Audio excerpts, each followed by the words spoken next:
Hello everyone. My greetings to each one of you. This is the 7th session on rural development. In the previous 2 sessions, you have learned about the challenges faced and the initiatives taken by the government in order to improve the situation of cooperative credit societies. I am Poonam Vohra from Edupt Economics Learning Center. In this session, you will understand yet another aspect, that is about the problems faced by the farmers in order to market their produce. So let's understand their problems. There are 4 different systems of agricultural marketing that are prevalent in India. One is sale in villages.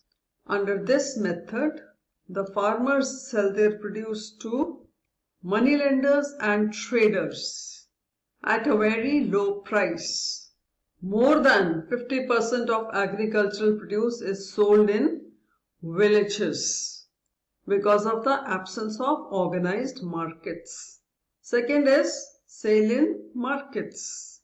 Here the farmers sell their produce in the weekly village markets, popularly known as Haat, or in annual fairs. Then 3, it's sale in mandis.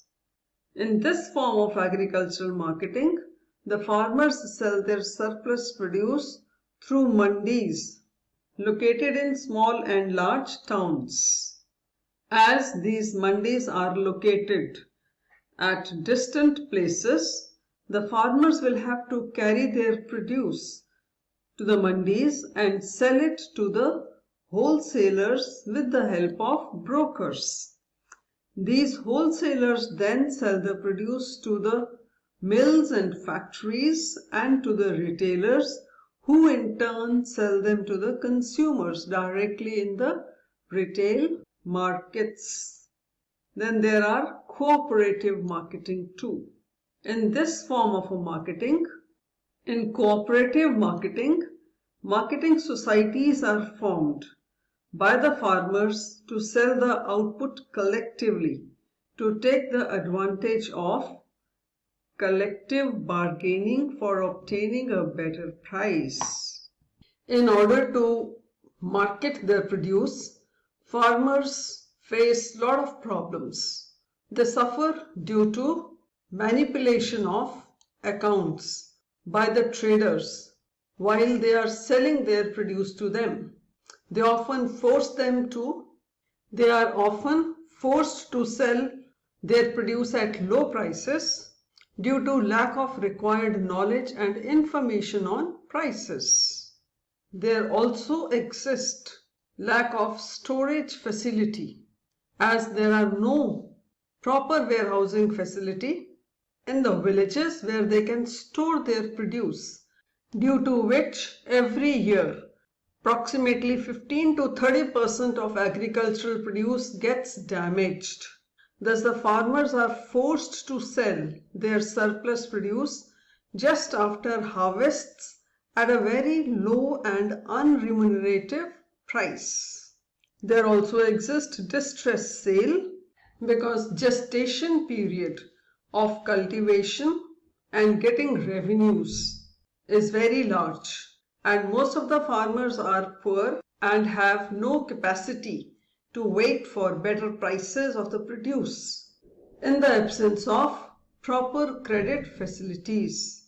So farmers often go for distress sale of their output to the village moneylenders come traders at a very low price.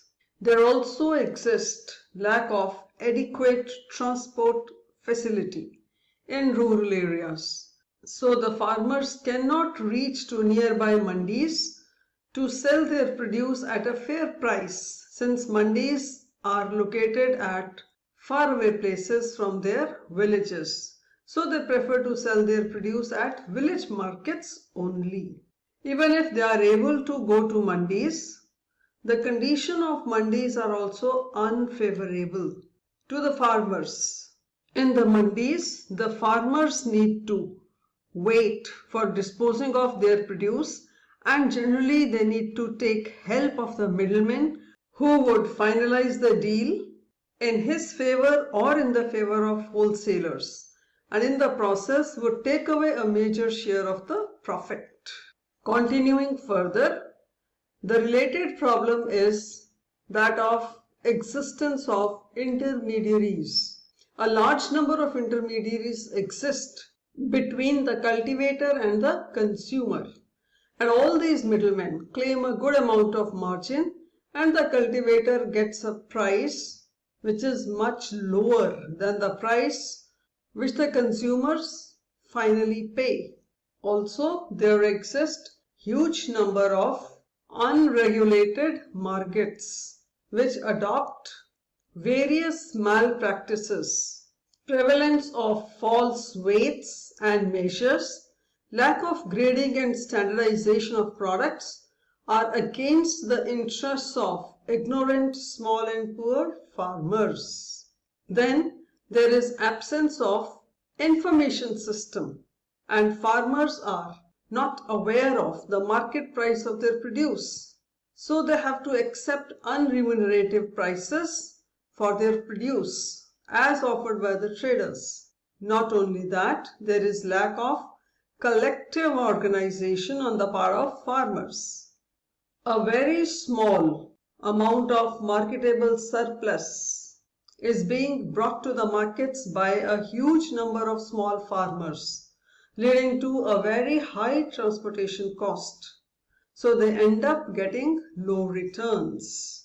Then there also exists lack of institutional finance.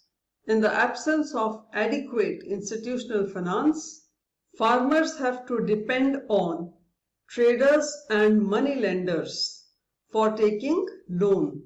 After harvest, they have to sell their produce to those money lenders at unfavorable terms. Therefore, government intervention becomes necessary to regulate agricultural marketing system. With this, the session comes to an end. I hope you have learned about the problems faced by the farmers in order to market their produce.